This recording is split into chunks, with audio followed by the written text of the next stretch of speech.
Aujourd'hui, on parle de la graisse corporelle, de ses effets ou de ses liens avec la santé. Souvenez-vous que les conseils que je vous donne, et c'est vrai aussi sur ma chaîne en ce qui concerne les exercices, ne remplacent pas ceux d'un professionnel de la santé. Je vous invite d'ailleurs à en consulter un ou une. Vous allez trouver plusieurs des informations que je vous donne aujourd'hui dans mes livres, notamment 99 façons de soulager les douleurs au dos et au cou, et mon plus récent livre, Plus jamais malade, mon approche globale pour un corps en santé. L'obésité sarcopénique.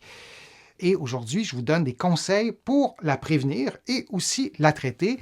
Et je vous donne des conseils vraiment à la lumière de mon champ de compétences de physiothérapeute ici au Québec ou kinésithérapeute de l'autre côté de l'Atlantique. Alors, je résume, c'est défini comme un excès de graisse corporelle, donc on est en situation d'obésité avec une perte de masse musculaire, nos muscles sont moins forts et on a une diminution aussi de capacité fonctionnelle. Par exemple, on aura de la difficulté à se relever du sol parce qu'on n'aura pas de force, pas parce qu'on a nécessairement des douleurs, on aura de la difficulté à monter les escaliers parce que nos cuisses ne parviendront pas, nos muscles ne parviendront pas à pouvoir faire cette tâche-là de monter les escaliers. Alors ça, c'est l'obésité sarcopénique. Maintenant, je vous donne des conseils simples, comment la prévenir et comment aussi la traiter. Et de ne pas seulement vous dire, je suis en situation d'obésité, c'est normal que je sois faible, je suis en situation d'obésité et j'ai 60, 70, 80, peu importe, et donc je suis plutôt vieux ou vieille, donc c'est normal. Non, c'est pas normal. J'ai un livre qui s'intitule « C'est normal à votre âge », point d'interrogation. La réponse, c'est non, c'est pas normal, peu importe votre âge ou peu importe votre indice de masse corporelle ou à savoir si vous êtes en situation d'obésité. Première étape, d'être sensibilisé à l'obésité sarcopénique, c'est essentiel pour promouvoir des choix de vie sains et prévenir les problèmes de santé qui sont associés. Et le mot-clé, c'est le mot « choix ». De vous présenter un éventail de solutions et que vous choisissez ce qui vous plaît, ce qui convient à vos valeurs, ce que vous avez envie, ce qui vous paraît atteignable, de vous fixer peut-être des objectifs aussi. Chose certaine, il n'y a pas de baguette magique. Et on ne trouvera jamais une pilule pour régler ça. On parle beaucoup de pilules magiques liées à l'obésité.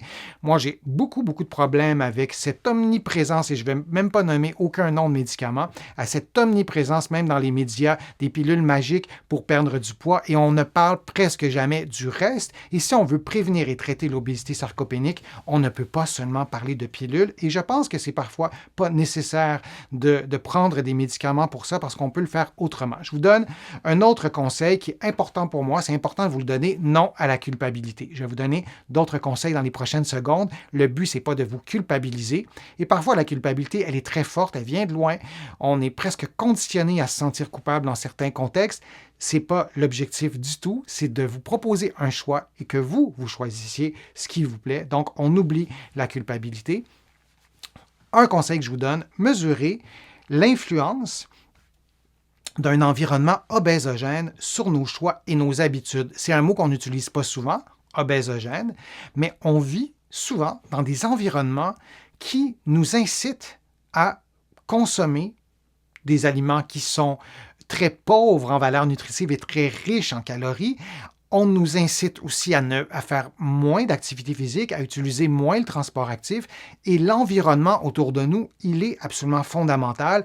On voit, lorsqu'on fait des études populationnelles, que les personnes qui habitent dans tel secteur, dans tel quartier, entre telle rue et telle rue, il y a des niveaux d'obésité beaucoup plus élevés. Alors l'environnement, obésogène ou non obésogène, a un effet. Et je vais vous donner des exemples plus précis d'un environnement obésogène, alors se distingue parce qu'il lui manque.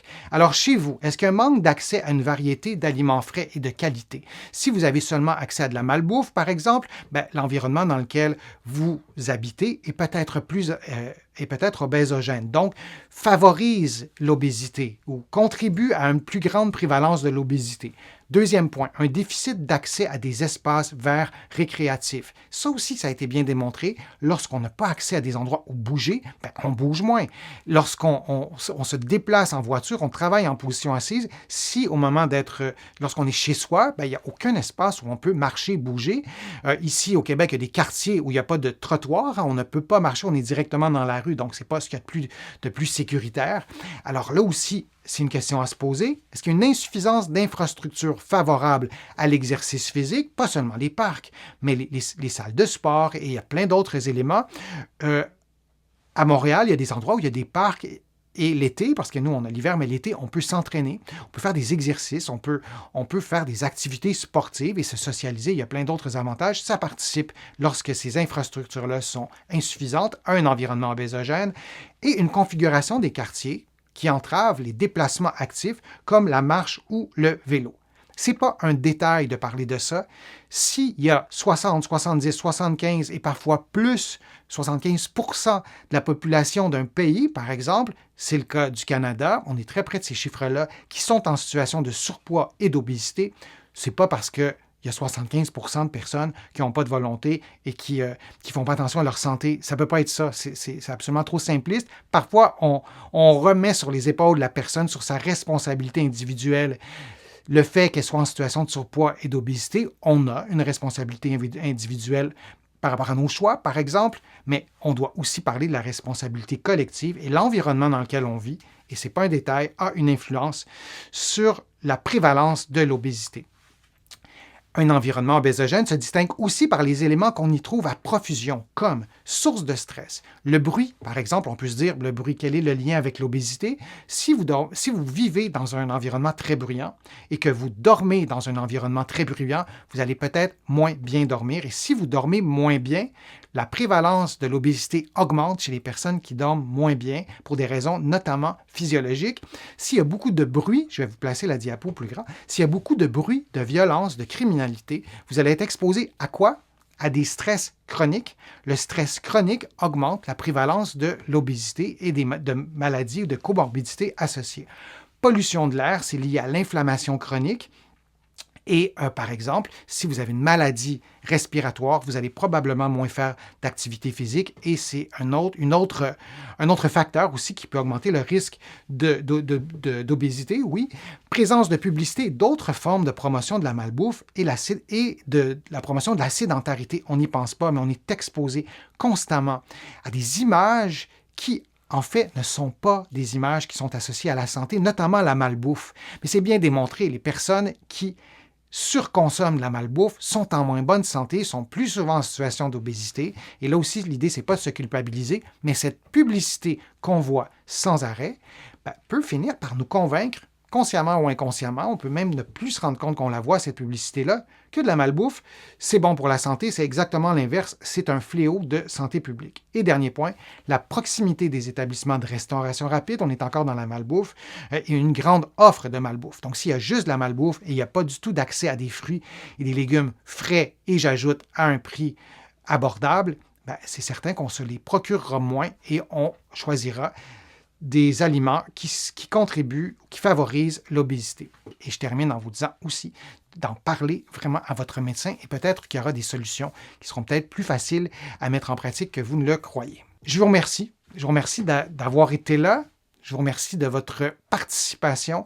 Je suis toujours ravi de vous présenter des contenus. J'espère qu'ils vous sont utiles, ces contenus. Je vous invite à contribuer à mes plateformes. Vous pouvez le faire directement sur YouTube. Vous pouvez aussi visiter mon site web, le www.denisfortier.ca. Il y a une page où vous pouvez cliquer « Contribuer ». Vous pouvez contribuer financièrement, mais il y a d'autres façons de contribuer. Donc, je vous invite à le faire. Vous allez pouvoir aussi, sur mon site web, vous abonner à une infolettre gratuitement, une infolettre hebdomadaire. Vous allez aussi pouvoir vous abonner à des courriels thématiques sur différents sujets. Et vous allez aussi voir certains de mes livres que vous allez pouvoir trouver en librairie ici au Québec et aussi de l'autre côté de l'Atlantique, des livres qui abordent plusieurs sujets, la santé en général, mais aussi des sujets plus précis comme la marche et les douleurs au dos et au cou. Certains d'entre vous, vous les avez déjà lus, ces livres-là, et je suis toujours ravi de lire vos appréciations, vos commentaires positifs. Évidemment, ça me fait plaisir, mais aussi vos remarques constructives. Et vraiment, ce sont des commentaires qui sont très précieux pour moi. Alors, je vous souhaite de prendre soin de votre santé. Je vous dis à une prochaine fois, à un prochain direct et à bientôt.